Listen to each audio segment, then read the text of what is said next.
Hello and welcome back to our YouTube channel. We have returned to your screens, and what a podcast we have in store for you today. Before we get to that, I just want to say, if you haven't subscribed to us, give this video a thumbs up. Please do. That helps us get found by other Boro fans. But in this week's pod, we chat about Boro's big win against Bournemouth, and we identify 3 players in the praising place. We chat Boro news, and Andy Scott is joining Middlesbrough as head of recruitment. We chat to Craig Johns about Boro's transfer business. We look ahead to Nottingham Forest on Boxing Day. And of course, we answer your podcast questions. This is the Boro Breakdown Podcast, and this is our Matchday Chatter in a pod. Wants support. Curtis Fleming is there on the edge of the area. Fleming for Craig Hignett. Hit it, Higgy. Higgy hits the track.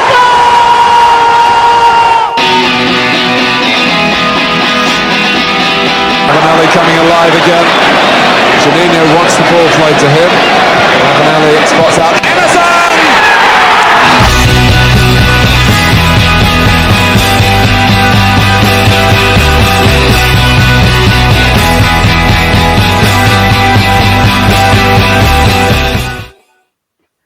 Hello and welcome to the Boro Breakdown Podcast with Jonny Bullock, Dana Malt and Tom Graham. We are the Boro Podcast that gives you all the Boro Matchday Chatter in a podcast. And on Saturday, Boro found themselves 2 points off the playoff places with a 1-0 win over promotion chase in Bournemouth, thanks to a goal from Andras Spora. Guys, as always, I want to know how you're feeling. Tom, do you want to go first? Let me know how you're feeling in 3 words. We're going up. Not honestly, optimistic at all. No? It's probably a bit soon to be going that far, but like that's the just general feeling of optimism I'm having at the moment. Just watching some of these performances, I think when Warnock was in charge, you'd probably be looking at Bournemouth as a game where we're likely to get beat at the Riverside. And I still thought it might happen under Wilder, but it was a great performance yesterday, and it's so good to see how strong of a team we are looking now. Oh yeah, well, very glowing praise, Tom. I feel like you should get a tattoo on your backside if you're that confident. So, I mean, if you're interested in doing that, you can get a Wet for Wilder in your ass or something. I don't know. Who knows? Dan, how are you feeling? Who knows? Dan, how are you feeling in 3 words? I'll probably say, just very simply, very, very good, because after that game yesterday, it was a real statement of intent. And that's probably the 3 words that I'd pick to describe the events that we saw yesterday at the game. And I think it shows that we're going in the right direction under Chris Wilder. Okay, so both glowing praises from the pair here. I'm going to go with Dale Fry Lighthouse. I thought he was just brilliant yesterday. He's definitely going to be mentioned in the praise and place very shortly. But I think overall, it was superb to have him back in the back line. And I know there was a lot of chat around him. You know, him and Sol Bamba. What would the competition bring? I think there's no competition at all. I think he was absolutely splendid yesterday. I mean, continue that, then we're all for it. But let's chat about the game yesterday. Dana, how would you assess Boro's performance against Bournemouth? I really enjoyed it. I think for the first 10-15 minutes we were really good, and we should have been 1-0 up within 5. Matt Crooks bringing out a good save from Travers, and to be fair, that move was really good. When you see it starts from a Joe Lumley kick up the field, but when that move begins, there's only 2 Boro players in Bournemouth's half, Spora and Jones. By the time in which Jones delivers the ball into the box, there's Watmore, there's Taylor, there's Spora, there's Crooks, and then there's Tav on the D. So that's one of many things that I've noticed under Chris Wilder, is that you're going to have a plethora of options in the final third.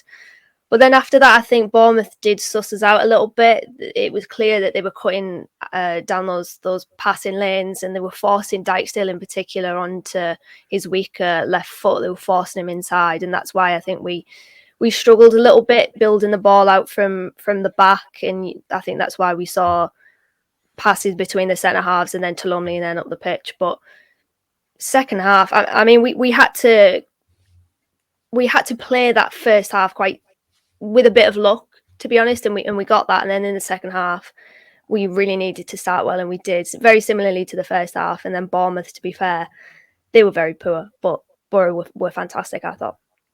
Tom, what do you think? Fairly similar. I thought the first 5 minutes we were unlucky and not to be ahead. I thought we came out with a specific kind of game plan within that first 5 minutes, because it seemed like we were having a lot of luck.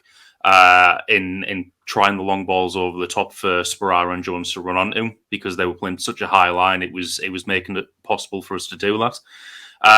Like Dana said, Bournemouth did kind of suss us out after that, but I thought we defended really well against Solanke. We weren't allowing him too much space to run into behind our defence, and any balls that did go through were generally overhit and Lumley or got onto it, or it usually went out of play. And then second half was just completely different. What Dana mentioned there about Dijksteel being shown onto his left-hand side, I didn't notice that too much more in the second half, because what I did see was he was trying to dribble his way out of those situations a little bit more, and it was similar for Fry and McNair as well. And we weren't trying those balls over the top within the second half. It was playing out from the back, and the midfield seemed to be dropping a bit deeper to accommodate that as well, and it just worked so much better. But overall, a strong performance against regardless of recent form, strong Bournemouth team. Weren't one I was particularly looking forward to facing, but I thought we stood up to them and took everything they had really well, and then deserved the win by the end of the game.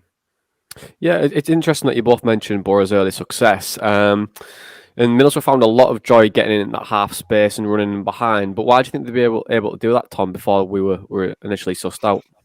I think it's just because of how high a line that Bournemouth were playing. You look at I don't know the guy's name who was marking Jones, but he was having a terrible time. Zamora. I thought they kept saying Zamora on the TV. I was like, right, I don't think it's him.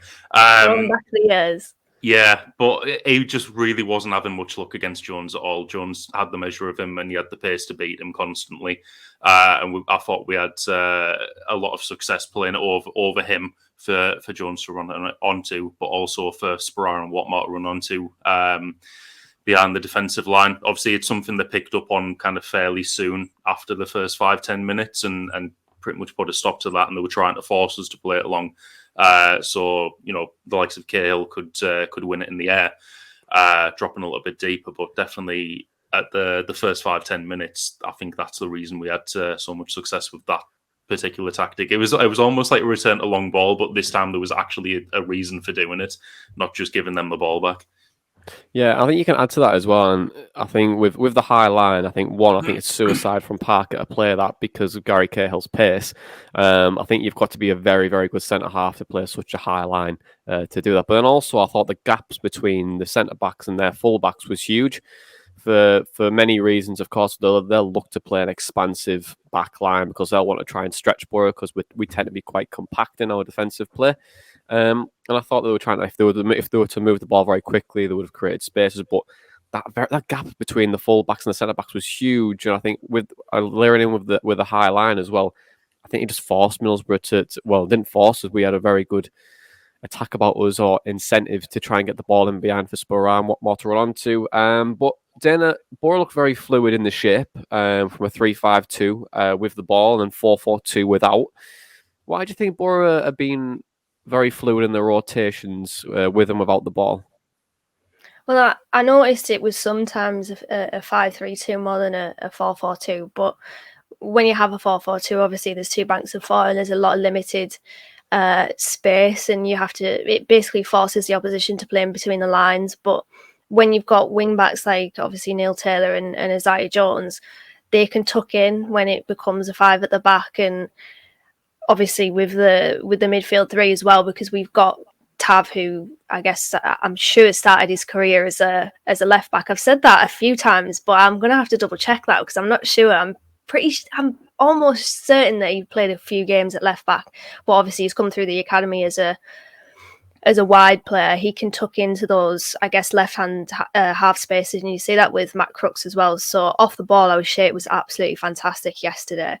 And I did notice there was a bit of man marking, which didn't really seem to be too much of a problem because, again, our shape was just so good and thorough and thought through as well. Well, you can definitely tell that Chris Wilder's been getting the grids out and trying to be playing certain shapes, and people can't get into certain parts of the play. But when you break down four phases for football, of course, you have possession, without possession, the transition, and then when you try to steal it as well. But when Middlesbrough are without the ball, Tom, Middlesbrough looking very, very hard to break down, completely different in comparison to Warwicksboro, aren't we? But why is that? Yeah, definitely. I thought yesterday, although we did look like a 5-3-2/4-4-2 without the ball, I thought we were very compact. And what I saw a couple of examples of, especially in the first half, was quite compact in the middle of the field and forcing Bournemouth to go out wide, which we seemed quite happy to do. Obviously, I think we only gave up one kind of major chance from that, which was Solanke's header, which God knows how he missed. I mean, thankfully he didn't score it, but we seemed happy forcing them out wide because it was stopping them from getting the balls in behind for Solanke to run onto. We mentioned this a little bit last week as well, but the pressing from us is much more intelligent now. We do look to cut passing lanes, and everyone does it together rather than certain people pressing it at different times. Everyone. You can see how we push out from that compact shape to force them out wide and eventually force these crosses into the box, which with three centre-backs we're quite adept at clearing up. Absolutely. I think you can thank Neil Warnock in a way because we were playing so much at three at the back and a very compact centre-halves. And the players he has brought in at times to thank us for that because across in the box for us, we seem to always resolve it quite quickly. But for all of Boro's good play yesterday, especially without the ball, Dana, what's your thoughts on Bournemouth? Because earlier you said you weren't particularly impressed by them. Seem to be a bit found out, don't they, under Scott Parker? You're trying to reel me in to say that Scott Parker is a fraud, aren't you? Well, I'm going to say it anyway. Scott Parker's a fraud. No, not quite that deep, but I don't really rate him as a manager, if I'm being honest. I had a little dip into the Bournemouth forums before the game and after the game, and there's a lot of discontent from them. There was a lot of question marks over him at Fulham as well from Fulham fans, and I think tactically he's been found out a little bit. The sort of data people of the world have been saying how they have been overperforming, and I guess their recent form, they've been found out, and they're showing really that they're performing now really how they should. So yeah, they were disappointing in the second half. There were just little things that weren't coming off for them. Phil Billing in the second half had a fantastic opportunity to run into space, and he just hit the ball about 10 yards in front of him. It was a really bad touch, and I think that epitomised them in the second half. They were misplaced passes. Lloyd Kelly had a bit of a struggle building out from the back. They were off in the second half, and it really played into Boro's hands. But having said that, Boro needed to do their job, and they did. And I did read a lot of One Boro after the game, and a lot of those people on there were shitting themselves during the game. And I must admit, from the East Stand in the second half, I wasn't really shitting myself. I felt that there was a degree of comfort. Of course, there was that chance towards the end where it was a good save from Lumley, it has to be said, where he just gets his outstretched foot on it. But yeah, I didn't feel like they were particularly threatening, to be honest. I never thought that they would score. Yeah, I agree with you. I felt fairly relaxed as well. For all of the possession that I had at times, there just seemed to be there's no, apart from the mistakes that we made, there was no real clear-cut chance. I thought that the cut was open at all. I think when you look at Scott Parker, I think he does need to adapt because I think at this moment in time, as it was like at Fulham, he does get found out, and I don't think he has the answer to try and combat his current style. But there is a huge bonus for Boro. But I did see on One Boro that not One Boro, sorry, on a couple of the Bournemouth forums that they were after Jonathan Woodgate back, which was quite intriguing. Really? Yeah, Jonathan Woodgate returning to Bournemouth. So, what does that tell you? But let's move on because for all of Bournemouth's performance yesterday and the NF side of things, Middlesbrough finally beaten someone who was above 16th, which we didn't do, of course, under Neil Warnock. Under Wilder, we now have beat Bournemouth, we've beat Swansea, we've beat Huddersfield already, we've drawn with Stoke, of course. All the teams that in and around that playoff position. There seems to be a little bit of a steeliness to this side now, doesn't there, Tom? 3 clean sheets on the bounce now as well. Yeah, it's great to see, and I think it just kind of goes back to what I was just saying there. The fact that we are more compact without the ball, and we're tactically more intelligent. We are forcing teams kind of out wide, or forcing them to do what we want in when they're attacking, rather than obviously playing through us like previously there would have been. It's just good to see because it's so well organised. Everyone knows the job. Everyone knows where they're supposed to be, and I think that's clear in some of like the blocks you'll see from the long range shots, kind of that we're keeping out to the edge of the box. Everyone's always in place to block them. You know, there was that game a couple of games ago, Swansea, where McNair cleared it off the line. Like I said at the time, I don't think under Warnock he would have been in that position to clear it off the line. Yeah, it's just so well organised. And like I say, it just seems everyone knows the job now, which is a complete, opposite of what we saw in the early stages of the season.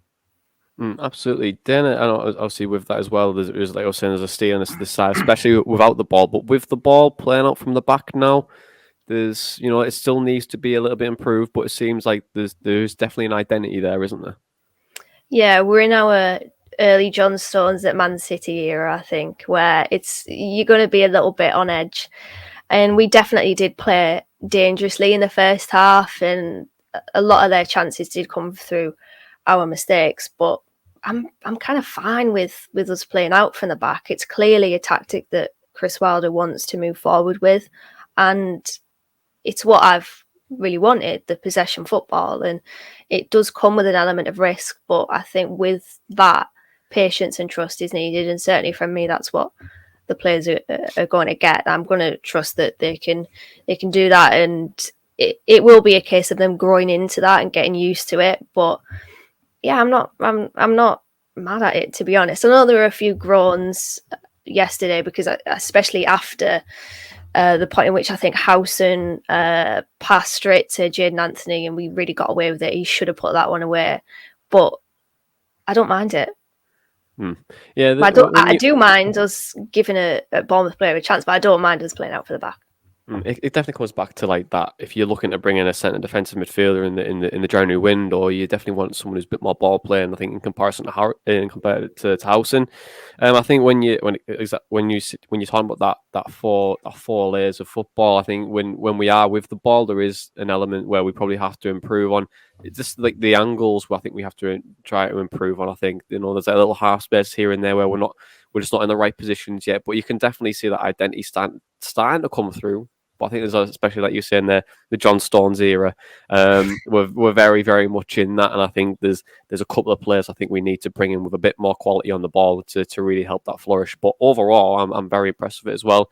It does take time to implement these things, but I think overall, I think it's been relatively quite positive. But let's talk about Andros Sparadena, because finally breaking his duck. This comes back to our conversation from a couple of podcasts ago, where we were regarding stats versus contribution.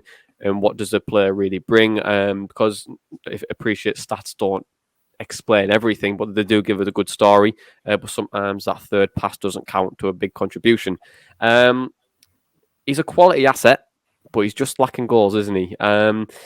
What does he need to do to try and add to this tally a little bit more? It's a difficult one because what I noticed under Neil Warnock and what I noticed when I was watching a few of his games at Sporting as well is that whenever he wasn't involved in the play, he dropped deep. He dropped really deep in midfield to get involved. And one of the criticisms of him, and it might not necessarily be solely down to him, but in recent games, taking the game against Bournemouth out of the equation, he's had a very low number of touches. So he's not really been involved too much. And with that, we saw it under Warnock where he did drop deep. There was a game against Cardiff where he dropped really deep. He went into almost a Howson position in midfield. You could see him do that again.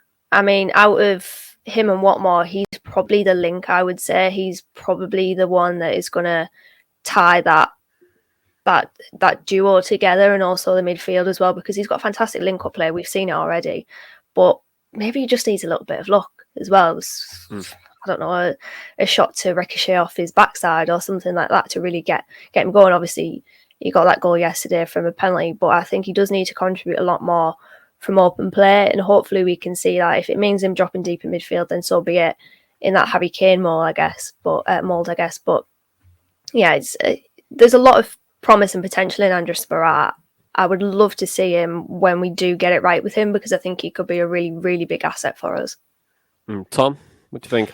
I thought yesterday we saw some signs that he's going to get there eventually. There were a couple of balls in behind for him to run onto.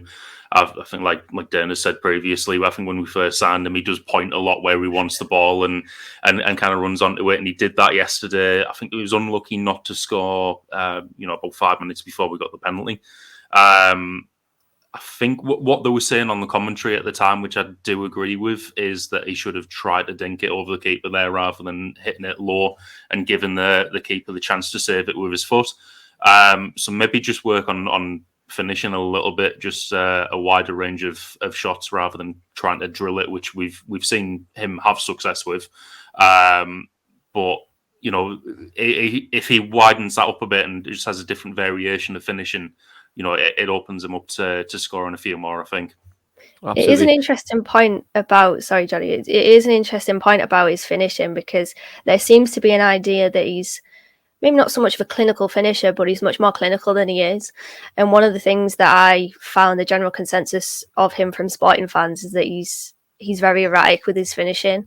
And certainly when I was watching a few clips from him at Sporting, I could agree. That he was erratic. We've seen it already at Middlesbrough, actually, at Hull, where he had 2 chances, I think, where he should have done better with both of them. So, yeah, finishing, I would say, is probably his weakest point. So, with him, I suppose it's really harnessing what he's good at. And with Chris Wilder, when we saw it at Sheffield United, you had David McGoldrick being the one to drop deep and link the play, and then Billy Sharp would be the poacher.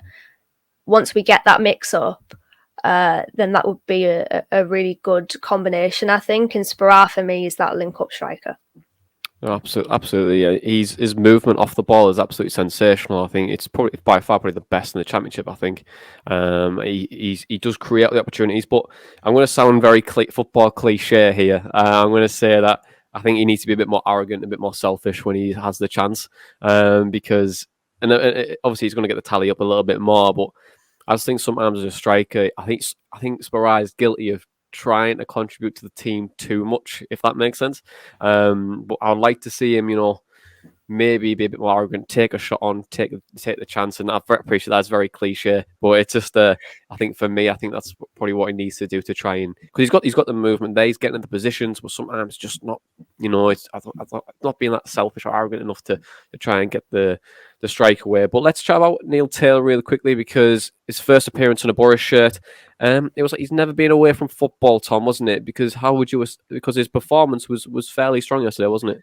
Yeah, definitely. I thought he slotted into the team quite well, and showed what he was about. I think he was clearly eager to impress. He's only got a short-term contract till January, I think it was. And I thought that worked to his disadvantage a couple of times. I thought he tried to do a little bit too much. But overall, very strong performance. And yeah, there's no reason why he can't be the one competing with Boro for that number 3 shirt. Do you think he's got a good chance of competing or getting a contract extension? Competing, well, both really. There's the opportunity for both. I think I don't want to get too carried away after one game about a contract extension, but I thought he did well yesterday, and if he can keep that up consistently, there's no reason why he can't compete. And I think he'll probably have chances over the next few games to kind of try and keep that up. If he does, then absolutely extend the contract in January. Yeah, it's definitely a low risk move for Boro. I think he was excellent yesterday, especially coming in after so long and not playing. And I think he could give Boro the competition he needs. He doesn't need another James Husband. He needs someone who is going to come in and try and fight for the shirt. But let's move into praise and place. It's the place where we do give praise for one or two players in particular. And who's your player you want to praise the most this week? I've got 2. I'm gonna say Dale Fry is my first one, because he's the out and out centre half in that trio. Obviously, you've got Dijksteel, who's what even is Dijksteel? A central defensive midfielder turned right back turned centre half, and then Paddy McNair's a centre half turned centre midfielder turned attacking midfielder, 10, turned right yeah. wing back, turned whatever. Paddy McNair is everything. But Dale Fry's the one that's been set in stone as that centre half. And it was almost a coming of age performance from Dale Fry yesterday. I know he's 24, he's not 18. This isn't a kid we're talking about, but still, Fry has been, you could say, he's sometimes been that player that has been a little bit in the shadow of another centre half, but he really stood out yesterday. He stood out and he was very bold in his performance. And Dom Solanke is a former England under 21 and under 20 teammate of Dale Fry. I think they won the under 20 World Cup together. Yeah, and I think he did his homework. He knew everything about Dom Solanke's game, really, and you could tell from that performance yesterday. So he was really good. And I also want to give a shout out to Onel Hernandez, because I did mention on the Twitter Spaces a couple of weeks ago that he was doing my tits in the way that he just didn't have that effectiveness of releasing the ball quick enough. But in his cameos of late, he's done that. He did create a chance for Spry against Stoke, which he should have done better with. And then, he scored yesterday, didn't he? But it wasn't. It was offside. Fantastic celebration again, and that was probably the humorous point of the game. The fact that he was doing that Sergio Aguero top off celebration, and the linesman was just a couple of yards away from him with the flag up. It was brilliant. It does love a good outrageous celebration, doesn't he, Onel Hernandez? He does. I was laughing. Really, honestly, I was laughing at that for a good 10 minutes after it happened. It shows that we're. Go on, Tom. I was going to say, is that the second goal he scored where he took his top off afterwards? He's turning like the new Leroy Leader. Well, the beauty of it is, like, the first one he scored against Forest was an absolute tap-in. And then, like, this one, like, was, this, what, about 5-6 yards away? I mean, it's a great finish. Like, it's a great finish. But, I mean, shirt off moment, probably, I don't know. But, I mean, he must absolutely love a fine, but also it does like hammer home that we're still very much in the banter era and it's not going anywhere soon. So it was good though, because it stopped Bournemouth from attacking.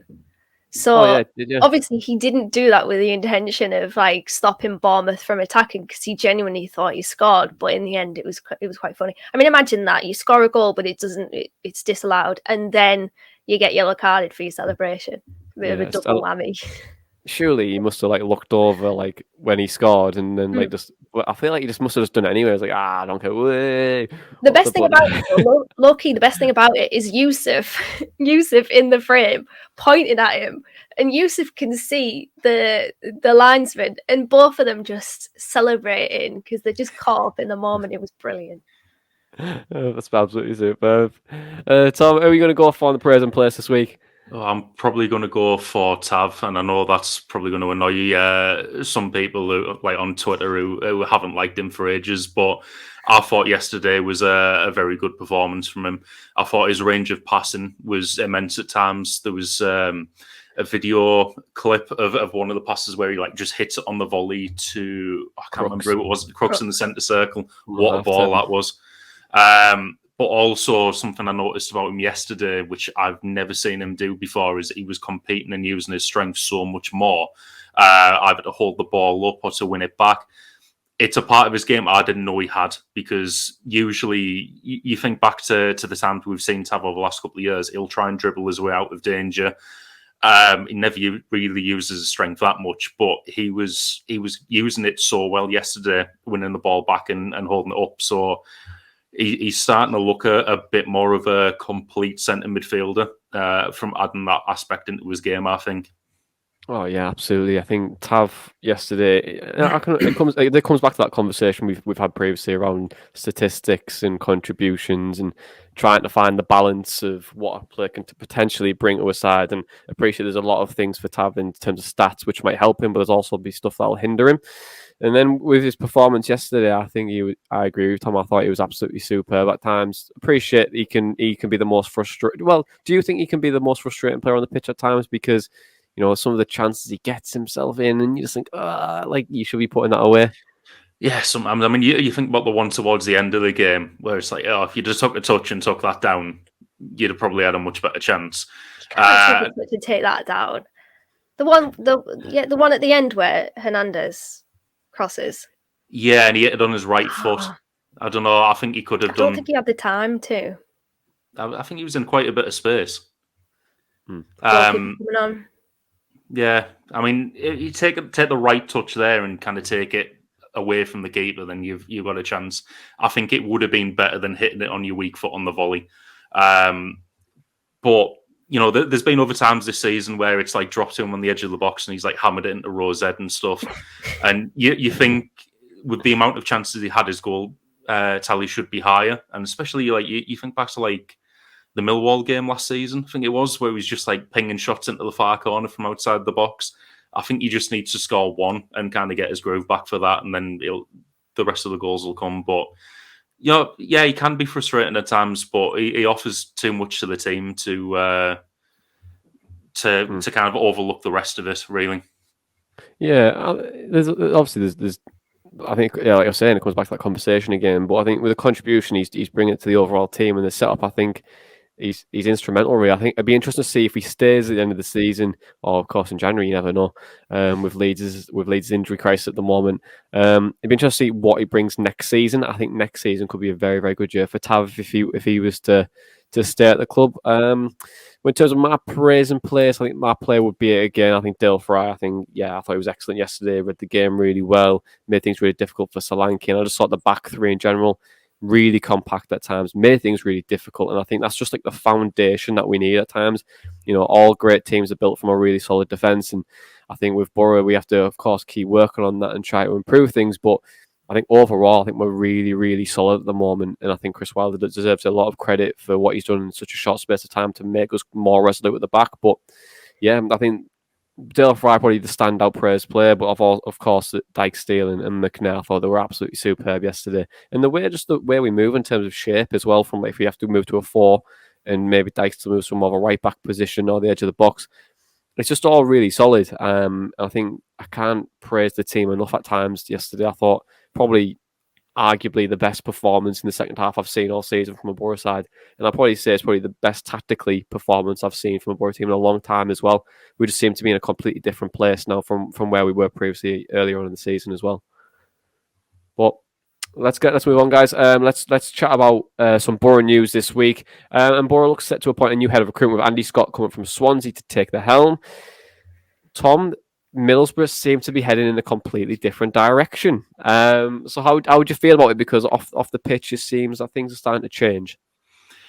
Yeah, definitely. I'm quite looking forward to seeing what happens in January. To be honest, it'll be Kieran Scott's first official window, and obviously we'll hopefully have a new head of recruitment coming in as well.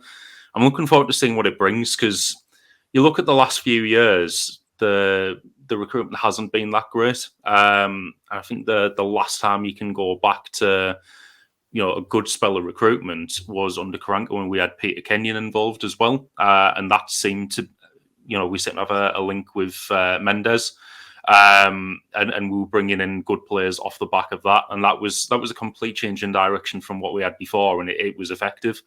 And then it just seemed like we reverted to type after that. So now that we're going in this different way, where it does seem to be a more considered, way of moving forward with recruitment and tactically and stuff. I'm really looking forward to seeing what January has to bring, especially considering the fact that Wilder's been saying we're trying to get most of this done early on. I think Warnock said we're also trying to do it early on last January, and it still went down to the last day. But it does feel different this time. With the backroom additions that we've got, and considering the fact that after Warnock was, left by mutual consent, he was saying that certain people in the backroom team didn't want him to sign players. I do think that this time everyone's on the right page, and it's going to happen early.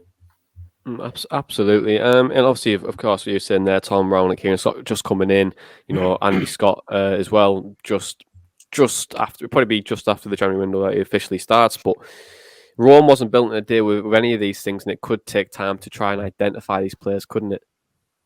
Yeah, definitely. But I do think we'll have already been looking at that for quite a while. With the experience that Kieran Scott and Andy Scott both have, they're likely going to be bringing a lot of knowledge with them anyway of certain players and who's going to fit into this system. So I I do think they'll have already come in with an idea of who they want to sign and who's going to fit into this system. But I think it'll just be an ongoing process from now on to identify certain players who are going to fit into this style of play. Absolutely. But we want to get a media perspective this week. So this week we chatted to Craig Johns from the Gazette about what he thinks about Boro so far and what to expect for Boro this January. In simple terms, have I been impressed with the transformation under Chris Wilder so far? Absolutely, yes. But adding more meat to that bone, I think, first and foremost, results. This is a results-driven business, and results are the most important thing in football. And 3 wins, 2 draws, and just 1 defeat so far is an excellent start for Chris Wilder. And of course, especially when you take into account that the 1 defeat to Preston, barring 7 or 8 crazy minutes, could have quite easily been a win and probably should have been 2. So yeah, I mean, results from a start point have been, very positive, and it is looking good. But I think more than that, and I think even more infusing than that, has been the performances under Chris Wilder and the clear direction and style of play that this team is going in under his leadership. I think, listen, I'm not going to be an after-timer. Everybody knows it was well documented that I liked Neil Warnock, and also that I didn't have any particular issues with his style of play. I think when it works, it is effective, but you need the right players to play that way, and it was becoming evidently clear that he didn't quite have the players that he needed to play the way he wanted to play, and ultimately that's why the change came, because with his deal ultimately being short term, it didn't really make a lot of sense for the club to recruit in January for Neil Warnock, knowing that he'd be gone in the summer. And so the changes happened. Chris Wilder comes in, and as we say, this new exciting style of play, which, while I didn't have a problem with Neil Warnock's style of play, and while I think that when it works it's effective, it's night and day between Chris Wilder's style of play, and Chris Wilder's style of play is undoubtedly, more enjoyable to watch. And not just that, it does look and it does appear now that it is more suited to this group of players that Middlesbrough have. Since he's come in, he's actually made players a lot more available for interview. We do interviews with players at least once, sometimes twice a week now. And what's been evident in speaking to every player we have done so far, they all talk about his style, the training, the way that he wants them to play now in games, and how much they're enjoying it. And I think that's crucial as well, because I think, football is a human, and I think in any walk of life, in any job, you produce better when you enjoy it. And I think that's what we're seeing with Middlesbrough. The transformation has been absolutely incredible, and not just players, but I think fans, you can sense in the stadium that atmosphere change and how much they're enjoying it, and so they should, because it is a really attractive brand of football to watch. To come on to the second part of the question, which is what is needed in January, I think ultimately what Chris Wilder spelled it out clearly. He's not hidden away from the fact that he wants Middlesbrough to be active, and he wants Middlesbrough to be active quite quickly as well, and quite clearly in this there's a new kind of recruitment structure and recruitment team in place at Middlesbrough now. This will kind of be the first transfer window really for Kieran Scott officially at the club. And Chris Wilder also, and clearly speaking to Chris Wilder, there is a lot of work already gone into preparing for January, and quite clearly there'll be some players that they need to move out. We know that they have a squad of 24 players registered currently, and you can only have a maximum of 25. So clearly, to bring players in, there are going to need to be players leaving as well. So obviously there's going to be an effort to move players, but also from a financial standpoint, Middlesbrough and Steve Gibson are one of the strongest voices among the AFL clubs in terms of being sustainable and running more sustainably, and so those profit and sustainability rules that are in place in the Championship, have to be adhered to by Middlesbrough, because it would look a bit hypocritical, wouldn't it, if Middlesbrough didn't do that. So of course, from not just a squad numbers standpoint, but also a financial standpoint, players will need to be moved out, and Chris Wilder does already have a good idea of who he would like to move out. I don't think it's necessarily a case of, one has to go before one can come in, but I think there will have to be if you like, a confidence that certain players can be moved out or can be let go in order to bring players in, because what you wouldn't want to be left with come February 1st is X amount of players who you didn't manage to move on, who you're then paying a wage to until the end of the year, but they're not actually registered in your squad and they can't actually play for that reason. Because ultimately you're wasting money, and that's not the sustainable kind of direction Middlesbrough want to go in. But yeah, clearly Chris Wilder wants to do business early, and he does want to be busy. I mean, if you look at the squad, I think the big thing for him, and he keeps talking about it, is balance. He wants balance in that squad, and I wouldn't be surprised there are 3 goalkeepers at Middlesbrough at the moment, and Dejan Stojanovic, rather surprisingly, hasn't had a chance under Chris Wilder, and I can only presume that he's kind of came to the conclusion that he doesn't quite fancy him, or Dejan Stojanovic perhaps is still in the same mind frame in terms of wanting to leave the club. But either way, I could definitely see him trying to move out one of those 3 goalkeepers and bringing in another. The club need another right wing back, but I would be very surprised if that wasn't sorted by recalling Jed Spence from Nottingham Forest. It seems a natural thing to bring him in. I know people talk about Isaiah Jones, brilliant again yesterday, but we talk about that balance, and we saw that on the left-hand side at wing-back yesterday in the fact that Mark Boro was missing, but in-slotted Neil Taylor seamlessly, who again, I'd be very surprised based on yesterday if he wasn't offered an extended contract beyond mid-January. And I think he's stated quite clearly, hasn't he, that up front is the priority, and I would expect certainly 1 will arrive, potentially even 2 strikers next month could be needed, and that might depend on Uche Ikpeazu, who I like him personally. I think he's got a great attitude. I'm not convinced he's suited to Chris Wilder's style, and I think that's reflected in the lack of football he's playing under Chris Wilder, and I absolutely wouldn't be surprised if he was one of the players who Wilder has decided to move on, and that would probably mean that another 2 strikers are needed next month. As I say, Wilder's been clear, he wants to do that early.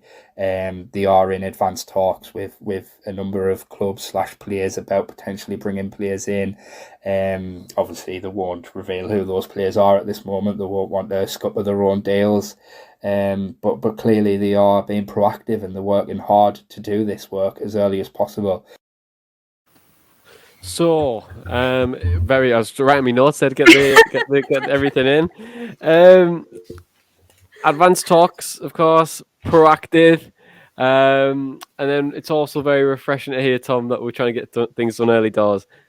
There's a couple of names I just missed on Craig's thing then. I was like, I need to put that in. Yeah, definitely refreshing to hear that. Like I said earlier, we left quite a lot to deadline day last January, and although deadline day signing's exciting, you've already missed like 1 month of the season by that point. So yeah, as long as we can get people in for the Mansfield game, hopefully get them playing in that game, get a nice like thumping 4-0 win or something to get their confidence up, and then get them going for the rest of the season. Absolutely. Loney is looking likely, but of course, as Craig was mentioning there, Middlesbrough don't have to sell. They can bring in more players, but appreciate, of course, for the 25, you need to have to bring in. You can bring in one more in, but of course, there's Boro have no restrictions in terms of transfers and bringing in and letting go. But is it a slight concern that we're putting an over-reliance on a short-term fix with quite a lot of loan signings being mentioned? It depends how lengthy the loan deals are, because of course they can only be 6 months, but they could potentially go towards maybe next summer as well. I'm not sure. I wouldn't mind a short-term fix at the moment. I mean, this is all with the view in mind of potentially making that a more long-term in the summer. So if we have a short-term fix from now until the summer, I wouldn't mind it if it means that in the summer we do move forward with bringing in players for the long term. But I don't mind it, because certain loan players can really push you forwards. And if we are in a situation where we just need that extra little bit of quality to get us maybe into the top 6, then I'm all for it, to be honest.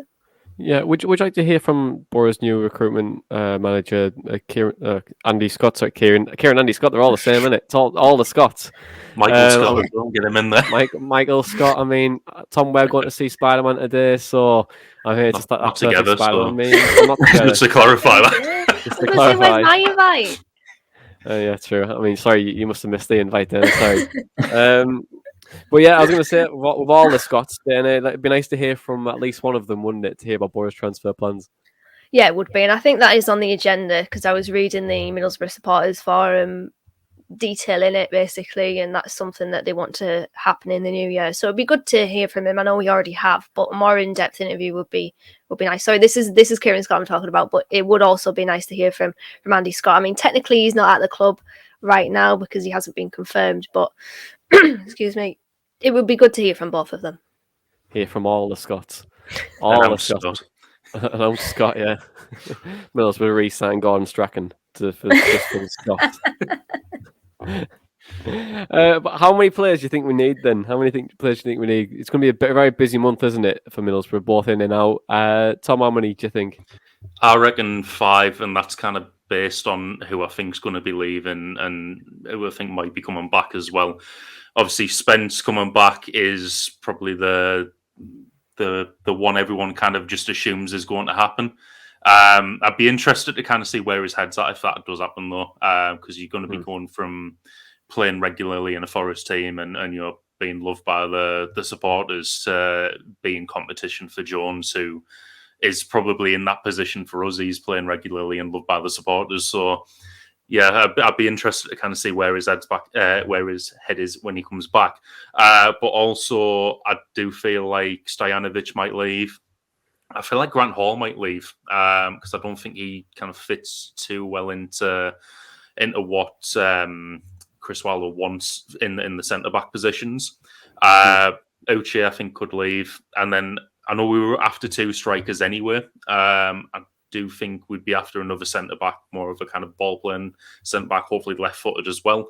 Another goalkeeper, and probably another option in centre midfield.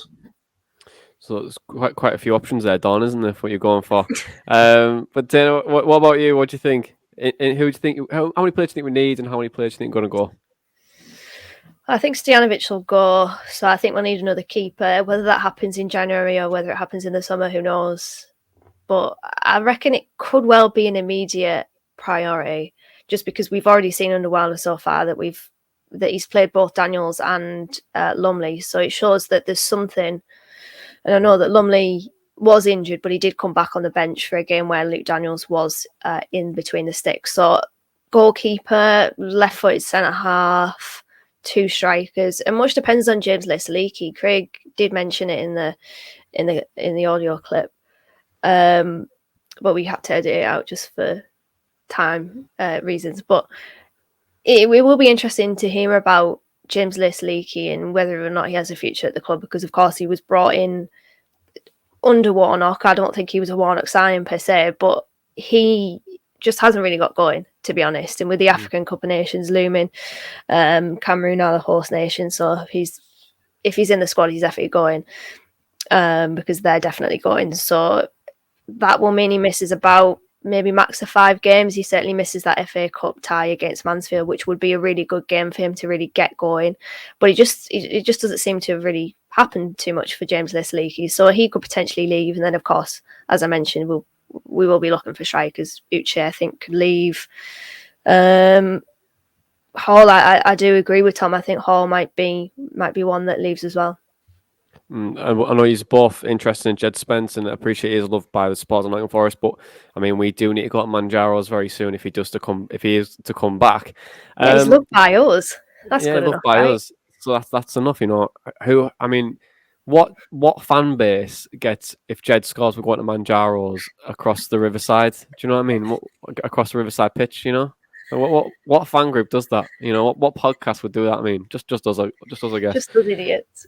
Just those idiots, yeah. But it's a complicated move, is it, Jed Spence? Because it can be a case of, is Forest, him staying there, the best move for him and his career right now? Or is it a club thing where Boro need to look at Jed Spence and go, well, we actually do need cover. We actually own one. regardless if he's going to play or not, we need someone to help cover that position. So then, what do you think? Do you think it's going to be a case of we do bring him back? Craig Appreciate said there that it looked a bit likely too. So do you think it's a good move all around, or do you think Jed should stay out? It's difficult because he's going to come in, and I don't think he's going to be straight into the side. Whereas a matter of games ago, you'd probably said that he would have come straight back into the side if recall from Forest. But you look at the league table; they're just a point above us, so they're a promotion rival potentially. They're a playoff rival. So, and he's playing very well for them. So, I think personally we should bring him back just for reasons of, we could potentially miss out on a sixth place finish, and Jed Spence could score the goal that kicks us out of it. So, it's probably it's a difficult one, because do you want to potentially hinder his development because he's progressing really well at Forest? He's got the momentum, but I think you probably have to, for not only the reasons that I've just mentioned, but also for competition as well for Jones. For me, I'm going to be the unpopular opinion here. I'm going to say keep Jed on loan. For me, I think where Jed's at currently, he's playing very well. He's happy there. He's playing his best football at Nottingham Forest. Middlesbrough might have to take a small financial hit in January window to try and bring in a right back. But I think when Jed does come back and Middlesbrough choose to sell, then you're going to repay that and more. I think the financial decision of him trying to build his value up at Nottingham Forest for us to sell him in the summer would be better for Middlesbrough in a business case than it would be in a footballing case. I think if Boro were to bring in a right back now, I think there's definitely options down to try and bring someone in. So I don't think necessarily a bad thing that we keep him out on loan. I think it's very much down to the player and what he wants to do, and I think it should stick to that as well. If he wants to stay at Nottingham Forest, let him stay at Nottingham Forest. You don't want someone who's half in, half out. You want someone who's going to give it 100% too, and I think it'd probably be the best move all around. Not initially, because obviously Boro fans will think, well, why is it not coming back, and small financial hit, but long term, it could be a very good move for all of us. But let's look ahead to Boxing Day then now, because COVID permitting, Boro will play Nottingham Forest at the Riverside in a 6-pointer for the playoff spot against a rejuvenated Forest. So we asked Chris from the NFCC pod to give us a little bit of insight on what's life like under Steve Cooper's Nottingham Forest. Boro breakdown, hope you're all well. I'm sure you are after your impressive win over Bournemouth at the weekend. Thought you played really well in this, and definitely deserved the win. Looks to be a tough Boxing Day fixture for both of us, I'd say. We're one loss in 16 now, unbeaten in 9. Going on a really good run. Obviously, probably the most informed team since Cooper took over. I think 30 points in the last 15 games. If we can keep that up, then we should be looking at a top 6 finish, but it's obviously easier said than done. But I'm expecting Boro to go on a similar run, if I'm honest. I'm a big fan of Wilder. Would have taken him at Forest, I think. I think it was between him and Cooper. I think we've got 2 really good managers between us, and looking at the league table, if there's 2 teams that are going to break into that top 6, I'd say it's probably Forest and Boro. So I'm expecting a really tough game. How we'll set up, we'll probably go 3 at the back again. Normally we've been going 3 at the back against the better teams in the league. We can switch to a 4 at the back, but I do prefer us with a 3 at the back.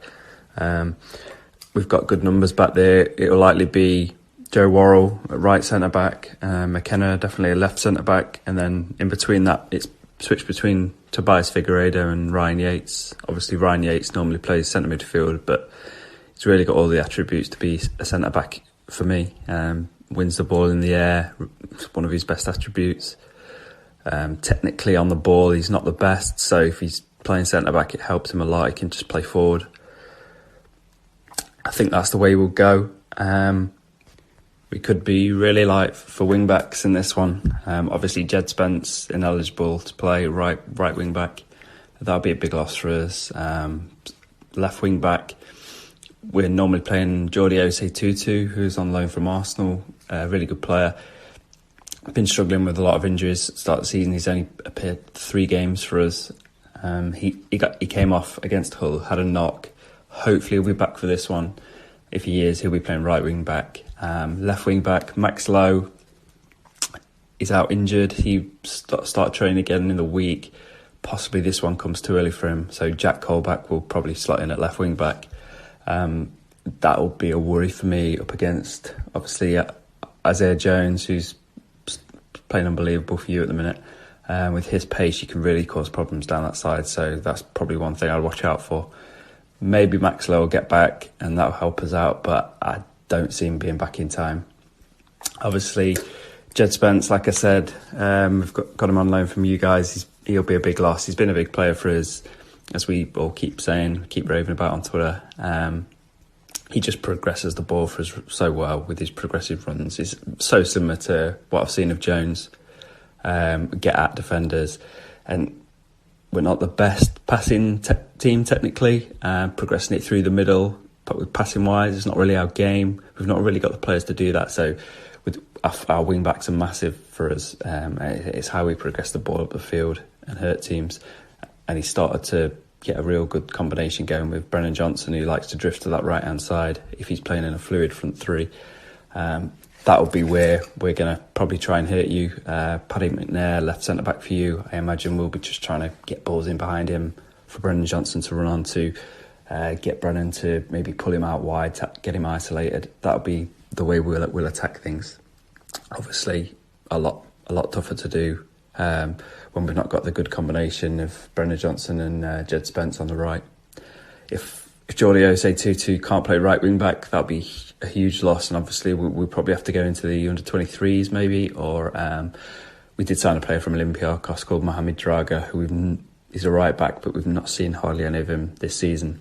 Cooper seemingly, I don't think, fancies him, so what will happen there, I'm not sure. Could be a big advantage for you. The Jed Spence thing, I'd love to get your guys' views on it. The January transfer window, I think it's probably obvious that you probably recall him. I think it's a little disappointing that you could have two great young right backs playing if you let him stay. But obviously, we're like a point above you, sitting between you and the playoffs. If we get the playoffs by 1 point and he's a big player for us, and you miss out by 1 point because of us, that's not going to look great, is it? So I feel like you've got to bring him back. But on the other hand, it would be great for you to have an asset that's playing and improving all the time.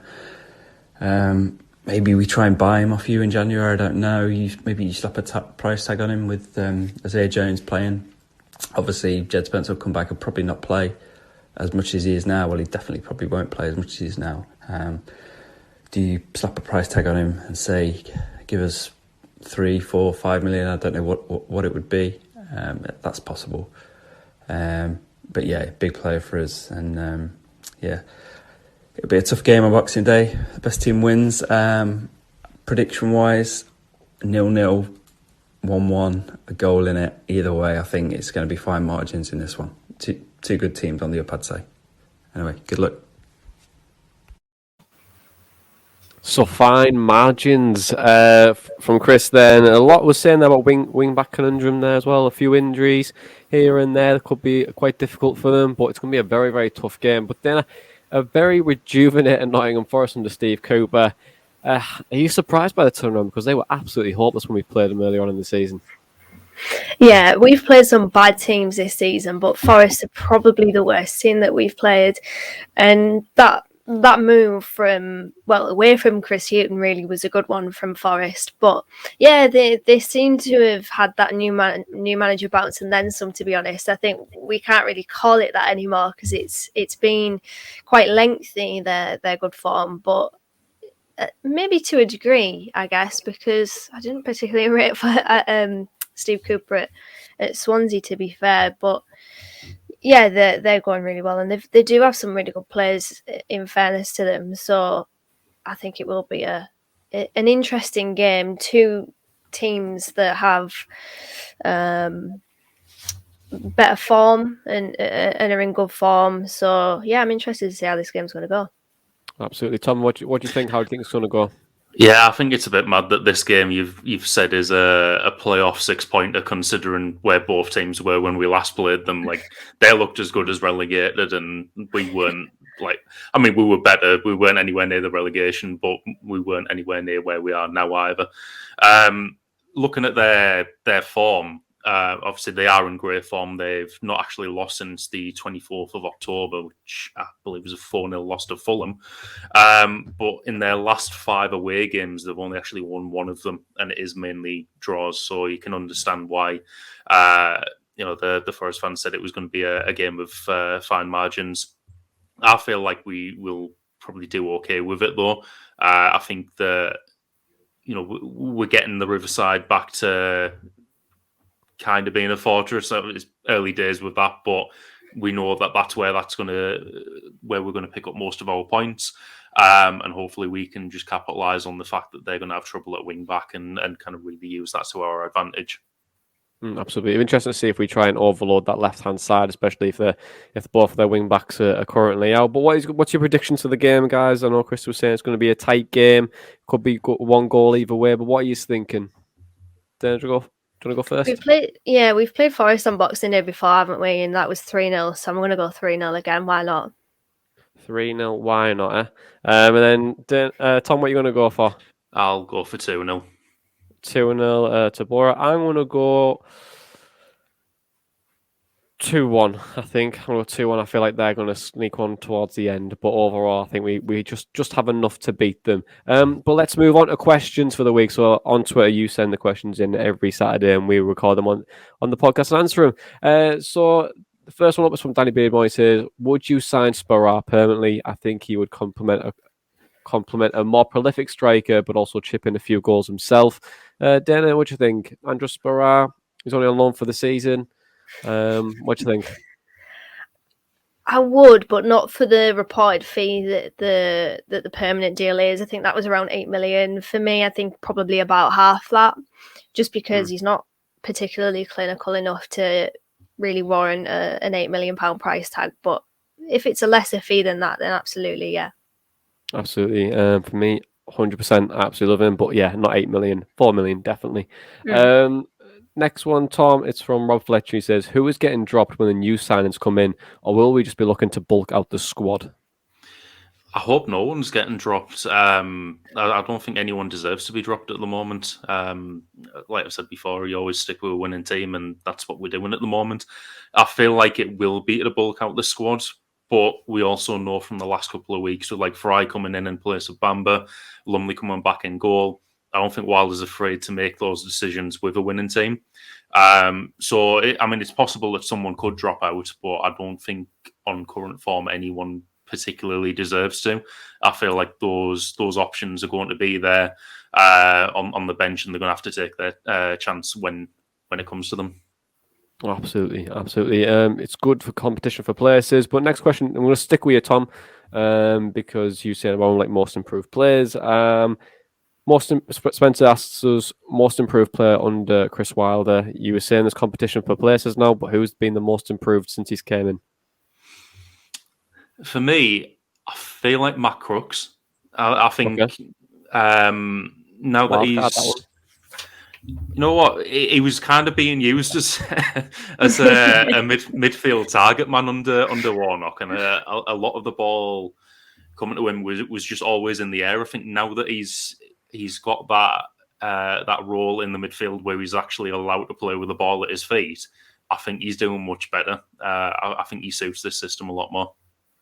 Okay, Dana, I know you've got a photo of Matt Crooks there, but who do you think's the most improved then? I would say Howson straight off the bat, because I never really rated Howson under Warnock. I think his weaknesses were magnified really, but he's been really good, I think, since Wilder came in. Pretty much faultless. So I would say Howson straight off the bat. Yeah, the system very much benefits Jonny Howson in a long, long way. He just looks rejuvenated. But let's move on. Next question. It's from Leon. He says, do you think Piero will get a chance next game? Tav is good with defensive work and off the ball play, but we need to be killing games, and Piero seems to be a better fit on the front foot. Dana, do you want to take that one? I think with that, just because of the balance in midfield, and I'm not sure how good Piero is on his weaker left foot, but not for Tav. I think if anyone, it's for Crooks, just because right footer on the right. But yeah, I don't think you could drop Tav after that game yesterday. I thought he was good. He simplified a lot of things. There was one moment in the first half where I think he did overcomplicate it. We lost the ball in our own half. But then after that, he simplified a lot of what he was doing, and he created a lot of good chances. I think 2 for Spara. He won the ball on the out wide and then immediately released it to Duncan Watmore before Gary Cahill took him down and got a yellow card. So I don't think you can drop Tav after that game yesterday, because I feel like a goal contribution is coming with Tav. So I guess much depends on fitness, to be honest, but it wouldn't be too much of a bad thing for Piero to come in. But I just don't think that he will change that midfield at the moment. I don't think he will either. I think if anything, I'm gonna may as well go for a full house. I'm gonna say Howson. I think he'd switch and put Crooks in more of a defensive role and have PR on one side and Tav on the other. I feel like that'd probably be the best. I think that'd be the best midfield for him. I've seen him and he's mint, man. But the next question is from Kev. I'm going to stick with you, and he says, actually, I'll come with you, Tom. And he says, should Tav be dropped from the squad for a few games? Kev's really disappointed with Tav over the last 10 games or so. Every time he has the ball, I know he's going to give it away somehow or miss a good chance. Tom, get some more. I don't agree with that, and I don't think he should be dropped from the squad. I don't think he should be kept there purely for the sake of balance and having a left footer there, because I feel like, you know, there are different angles that a right footer can play in that position, passing wise. But I do think he's contributed in other ways. Like I was saying earlier, he seems to have added that physicality to his game. I think his passing's been good. I think, like Dana said, a goal contribution is coming, but I don't think that's what he should be judged on in this system. I think he is doing well and progressing well under Wilder. I'm sure a goal contribution will come, but he's doing a lot of other things well at the moment. Well, what do you think we should be assessing him on then? From what you're saying there. Well, passing rate being one of them. I don't think he is the type of player who's given it away in any kind of like bad position. I think, like I said, the fact that he's added physicality to his game, very, very happy with that. I think in that centre midfield role, it is going to be a strength for him now that he does seem to be doing that. And you know, I mean, in terms of goal contributions, it's maybe not the assist we should be looking at, but the assist of the assist. If he can be getting it to someone in a better position who is likely to assist, he's not going to get the plaudits for that, and people might not kind of see it. But if the move's starting with him, or even he's just playing a vital role in that, then it is going to be important to the team. Yeah, Rugal does say that it's that third position before you tend to create a chance or a mistake will happen is the reason why things happen in football. I mean, so it'll be interesting to see. Me and you both know it from our jobs attribution models. It can just be like a click earlier in the journey. Yeah, exactly. You know, everyone loves an attribution model. I mean, especially on a Boro breakdown call as well. But last couple of questions. One's from Charlie. He says, "Do you think the postponements from COVID could play a favour in Boro's case because we have a low squad and there's a fixture overload as well? So would COVID play a part in Boro's season, Dana? Because it's going to catch up to you eventually, isn't it?" Well, let's hope not. But yeah, it's probably it's probably likely to. But if other teams are being hit by postponements, then that really knocks the stuffing out of their momentum. If there's teams like, for example, if it hits Blackburn, the way that they're going at the moment under Tony Mowbray, that could really derail their season almost. So it could work in Boro's favour if we don't get the performance. But who knows, to be honest. It's probably going to get us at some point. I know there's one positive COVID case within the playing squad at Boro, so hopefully that doesn't spread, but it's probably inevitable that it will, the way that football's going at the moment, the way the world is going really with the Omicron variant. Yeah, absolutely. The next question we've got from Ian, I just want to cover it really quickly. Tommy just says Neil Taylor's performance. Ian thought he was really good, composed, looked tireless, which is made for all the impressive giving. You've been out of the game for such a long while. I know we covered it earlier in the podcast, but overall, happy with Neil Taylor? Happy with that performance, yeah. Like I say, he needs to do it consistently. But yeah, yesterday I thought he looked eager to impress, and he did. And then the final question is from Simon. He says, who do you think are the other two teams getting promoted this season along with Boro? Way too early to tell, of course, but who are you going to go for? Top 2 promotion, who are you going to go? Go on, Dana, take it. Well, Fulham are the best team in the league, so I have to go Fulham. Well, actually, second only to us. We'll keep that trend going. If getting carried away, but then fancy Blackburn. You know, Blackburn look really fancy good. Blackburn. I mean, embarrassing for me because I thought that they might be right on the bottom of the table this season. But to be fair, since Ben Brereton became Ben Brereton Diaz, they've done really well, and they've got some good players: Joe Rothwell, John Buckley. I think they've got a fairly decent defence after or post 7-1 defeat to Fulham. So yeah, they've got some good ingredients. I think they could be one to go up. Okay, then. So that's pretty much it, guys. Thank you very much for joining me, as always. And thank you to the listener for listening to us. It's been a bit of a longer one than usual. We thought we'd give you a longer one, given I sounded like Sean Dyche last week. But guys, thank you very much, as always. Boro shine at the Riverside with a steely performance over Bournemouth, which sees them move 2 points closer to the playoffs. Oh, it's the hope that kills you, isn't it? This is the Boro Breakdown podcast, and that was our Matchday Chatter in the pod. Have a wonderful, wonderful Christmas.